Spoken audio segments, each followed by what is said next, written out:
We were going scout camping up by the Alpine, Grays River, Wyoming, and we went river rafting earlier in the day and decided we should go one more time.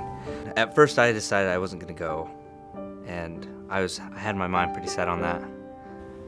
And I remember my brother not wanting to go, but he just felt like he probably should.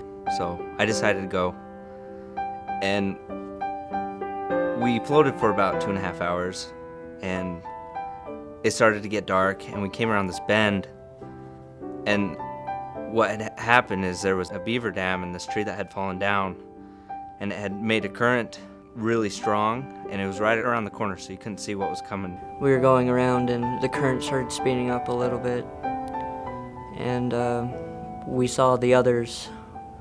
They just started jumping off the rafts and pulling off to the right side and getting off to land, and all we had were these plastic oars that didn't reach far enough into the water to push off of the rocks.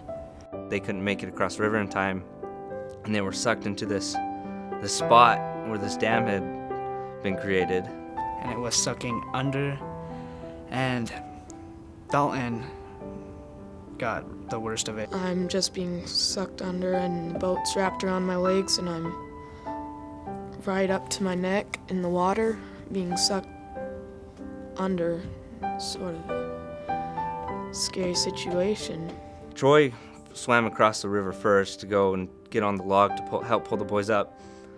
And by the time he had got there, Josh somehow had managed to pull himself up out of this position and grab onto Dalton.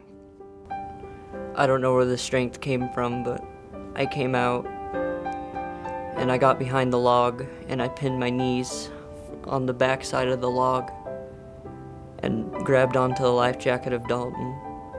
After Josh had grabbed onto Dalton, Troy and I had gotten over there. And Dallin, by the time he got up, we all pulled Dalton up from the water. And I remember thinking about it that day, and my mom, by the age of 18, was widowed, and I did not want to go home and say, we lost my little brother.